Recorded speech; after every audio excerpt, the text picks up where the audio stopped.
Welcome back to the Biblical History Center podcast. I am your executive director, Carlos Cantu, and I'm joined always by our program director, Miss Christy Barker. Christy, you there? Hi, guys. I feel like every time I start the podcast, I always say, Christy, you there? And I'm always here. Which is a good thing. Now, those of you that love listening to our podcast because we read your comments and we're getting feedback. One, we thank you for listening. But number two, as you all remember, last podcast, our media coordinator, Brian Bullerbush, was leaving us, unfortunately, and we wished him well, and we know he's doing well now.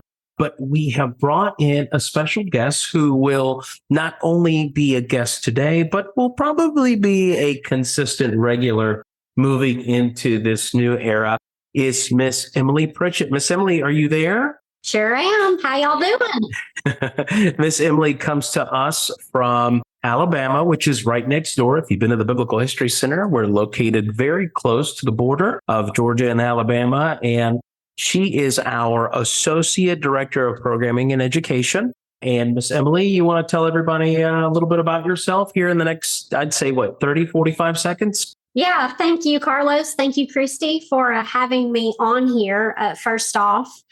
So like Carlos said, I am originally from Alabama. I'm originally from Boaz, Alabama. And for those of you that don't know the geography, Roll Tide. No comment. But I am from Boaz, which is northern Alabama, so at the edge of the Appalachians. But I attended Auburn University, so I have to say War Eagle. There you go. I figured you were going to correct me on that. So I graduated from Auburn with my anthropology degree. I then graduated from Southwestern Seminary with my archaeology degree. And then just this past spring, I have graduated with my certificate in museum studies from Auburn University in Montgomery. So that's my background. But I've been married to my husband, Aaron. It will be going on 5 years. And then I have a 1-year-old daughter. So lots of wonderful things happening. Beautiful baby girl. Well, Emily, I tell you, I know for a fact that we'll continue to hear a little bit more about your journey. I don't think we've talked much about Christy's excavations as well as Emily. I think we'll set a date where we'll really get into depth and talk about those things as we move further into our podcast. But today, again, we welcome Emily. Christy, glad you're here. But today we've got a few subjects. I would say the first one is a little juicy because it can be used in various ways. Can I say that, Christy? Can I say that it's kind of juicy? I mean, literally, I guess. So, yeah, I figured we kick that off. So, Christy, tell me about this. You wanted to discuss it in this week's podcast, and I'm all for that, especially with the many, many properties that this specific item comes with. So before I continue blabbering on, Christy, go ahead and introduce our first topic for today for discussion. So the first thing we're going to be talking about today is the Balm of Gilead. There is a team of scholars that have actually been searching for a while of what exactly is the Balm of Gilead. You know, it's mentioned in Genesis a few times, Jeremiah, the book of Ezekiel. I personally remember it the most from that old hymn. You know, there is a balm in Gilead. And so they've been trying to figure out for a while, what on earth exactly is that? That's considered the Populus balsamifera. And so scholars actually think they possibly have identified what the Balm of Gilead is. It's a tree resin that is mainly extracted from a type of tree called the Atlantic pistachio, which can be found throughout Israel. And they also used to be found in Gilead. And they were used for several medicinal purposes, apparently. According to these scholars, they can be used for treating stomach ulcers, relieving throat infections, not curing them, but just relieving the pain, lowering your cholesterol, alleviating stress. And ironically now, too, the article that I found about these scholars details that you can't actually find this balm in Gilead anymore. The pistachio trees there stopped producing enough to make the balm, but it's just really fascinating that we now know what this is and what it does. It seems like a mild anti-inflammatory. Yeah, I'm looking at the resin now because I started digging. And it seems like a very heavy resin.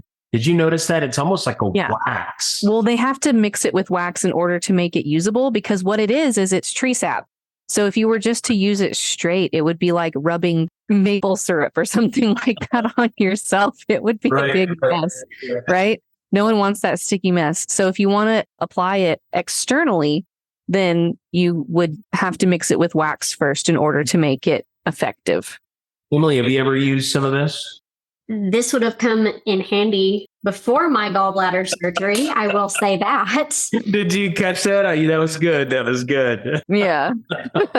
Absolutely. Right. Absolutely. No, it is a very, very insightful for sure as how they were using. Now, I went a little deeper and it seems that not only, of course, as we just mentioned, the medicinal powers within that, but a lot of people, from what I've gathered in the ancient world, this was also used towards protection and spiritual cleansing among cultures, even today. You caught any of that, Christy, in your research on this?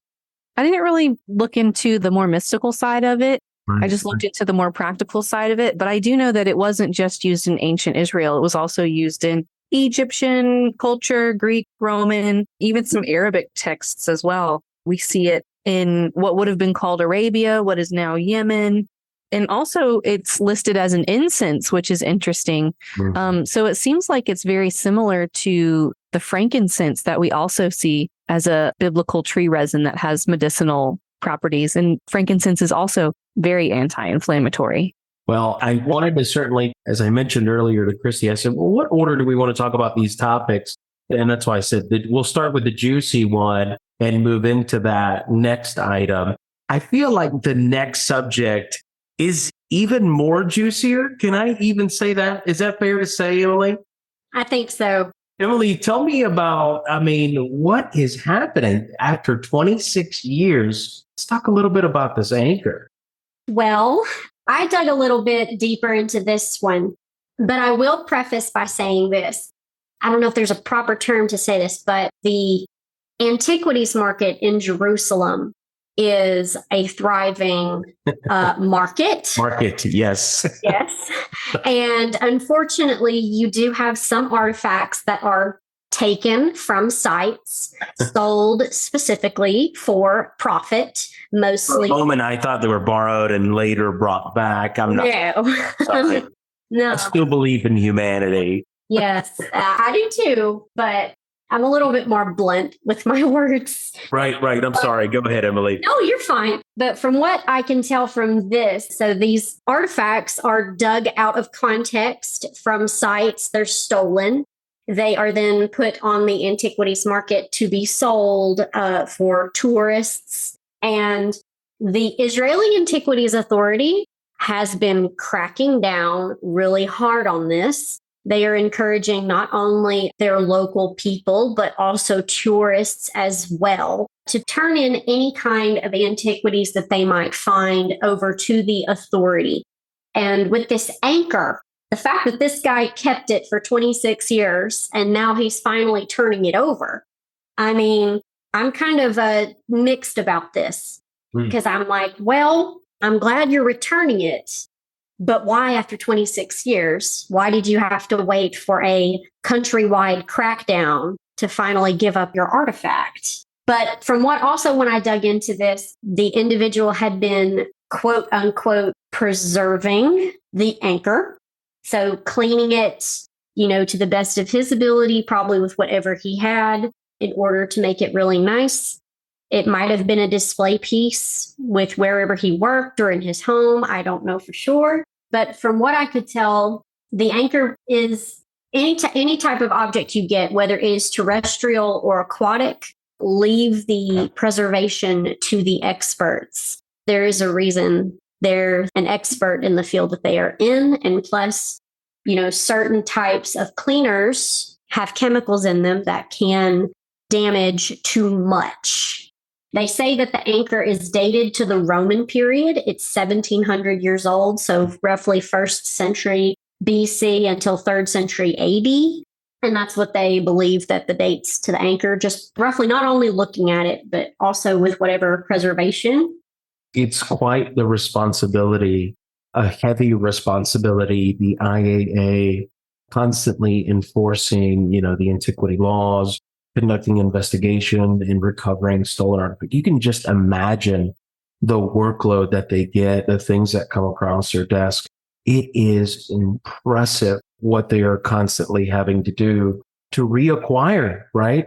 And to, go after those who have conducted illegal excavation and looting at archaeological sites. I mean, that's a huge concern, not only for them, but even for us today. Was there a value put on this, Emily, by any chance, as to what kind of a value it had on this anchor? From what I could tell, it didn't seem to have a monetary value. So I think most of the value was more centered towards let's preserve it, let's take it back and, put it in a place where it's going to be taken care of properly. When I dug deeper, I didn't see any type of price. Something like this, it didn't have a price on it in the article because, again, he didn't buy it and he found it and it was being given back to the IAA. So there was no cost involved for either party on this. But something like this in the markets that I've seen could easily go for a couple of $1,000s. Yeah. I mean, it looks, the word I keep hitting over and over every time I see him holding it, the individual who returned it, I'm guessing it's quite an impressive piece. And Christy, as Emily is talking, I've noticed you're very passionate about the black market when it comes to artifacts in Israel, as we all are, of course. But I mean, when you saw this, I mean, I know it made your blood boil for sure. It didn't necessarily make my blood boil because, I get it. You want to be Indiana Jones and find something cool and you want to be that person. What makes my blood boil is when they try and sell it or make a profit off of it, like a treasure hunter or something like that. Right. So this actually kind of brought me some joy. Okay, this piece of history, even though it was removed from context, it's been preserved. And I'm thankful for that. And so now we have the opportunity to learn. And we know, too, the approximate location where it was found in the Mediterranean, found in a diving expedition off of Palahim Beach in 1996. So, that gives us a good general idea of if we can date the anchor, which they have, what's it part of? Small fishing vessel or a small pleasure boat, something like that during the Roman era. It's a beautiful piece.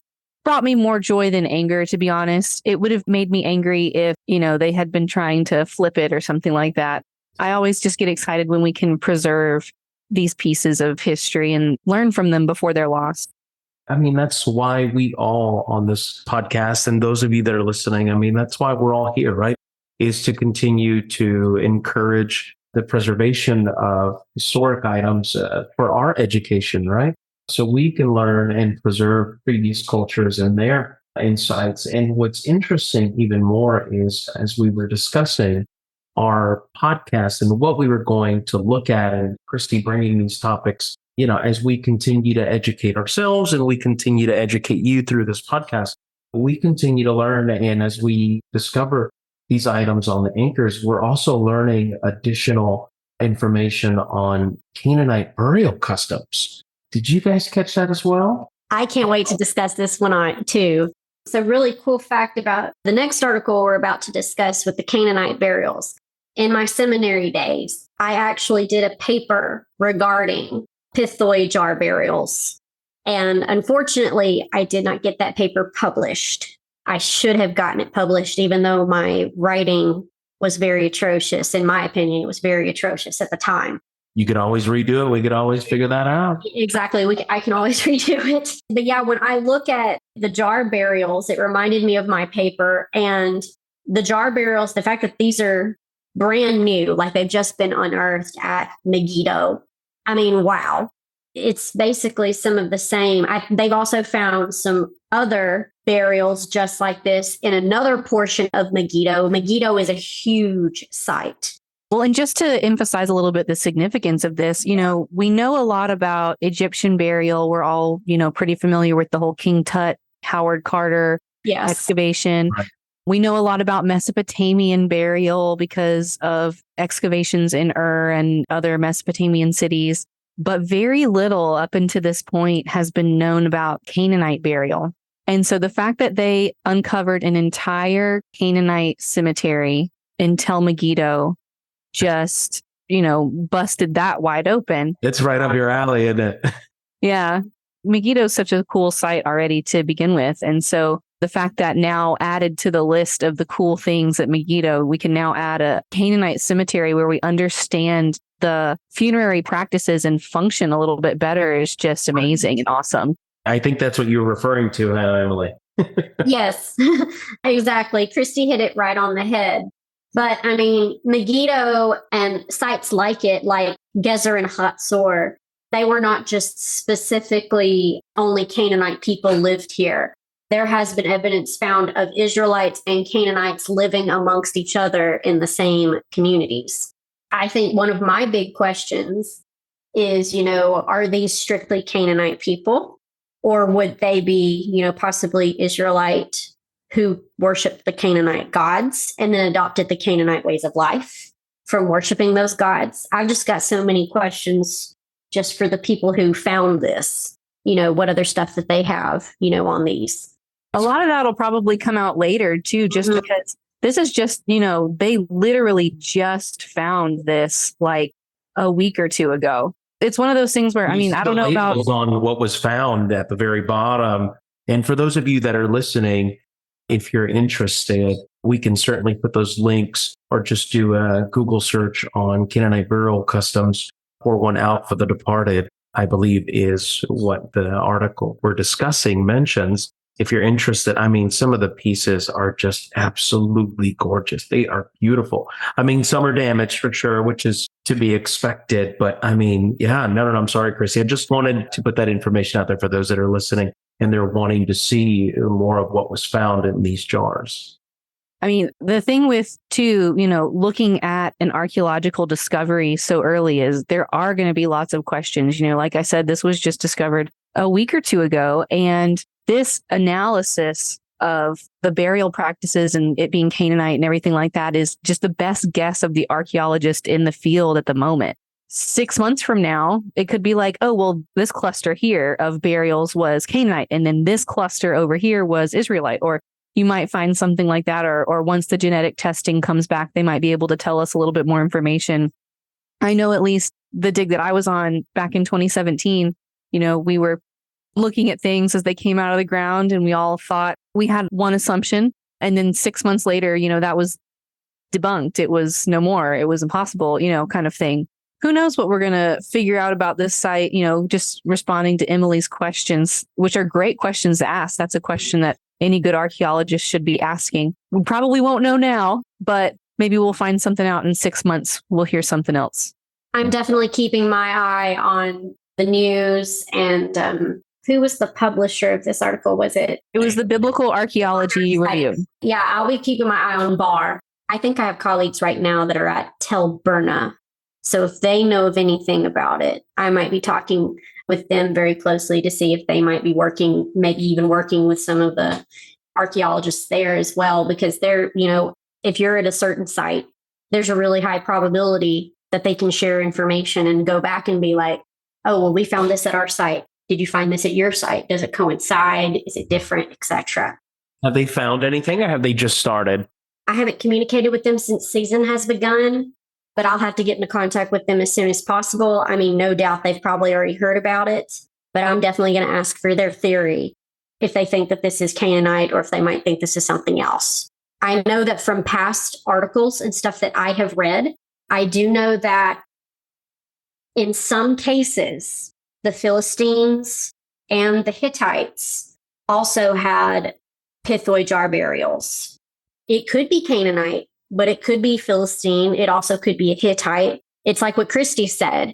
We're going to have to, really pay attention and see what the experts and those that are working with this particular group of deceased, what all of the stuff is going to be looked at in the next few months. So only the next few months will tell.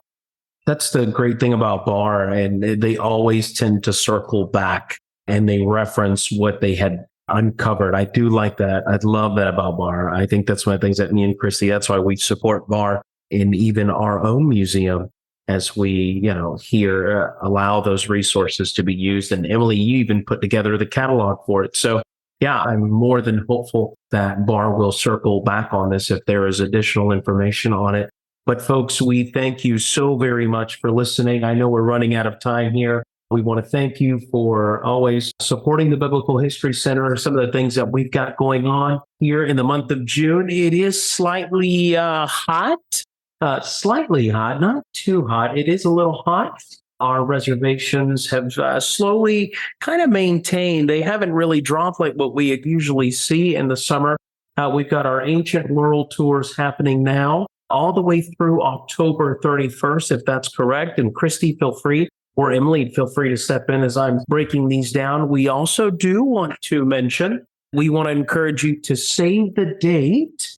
The Biblical History Center, we are presenting History in the Making by welcoming executive producers of The Chosen, Mr. Chad Gunderson and Chris Yuen, and they will be joining us here at the Biblical History Center on September 21st, where they will break down some of the challenges that they've had in Hollywood, some of the victories they've encountered as they have brought this amazing series to the world. And now we get to hear directly from these executive producers as to, what happened or where are you at or what's your vision? Where are you going? Because The Chosen has really inspired millions around the world. And of course, with the gospel, presenting the gospel. So we want to encourage you for that. We also have an upcoming event where it is a virtual lecture. And this is part 2 of How the Bible Came to Us. Our special guest, Pastor Adam Camp, who is also a board member of the Biblical History Center, will present on August the 4th at 6 p.m. And our STEAM days are still left for the rest of the year. I believe the program department, who is with us today, is currently putting together next year's STEAM days, since they have been incredibly successful for us here in the center. And as always, if you're interested in doing our 7 IMs tour, that is always available. Those have special reservations, as there is a special docent that is required for that. Without further ado, my name is Carlos Quintu, the executive director here with Miss Christy Barker, Miss Emily Pritchett, and we thank you so much for listening to our podcast. We'll see you at the next one.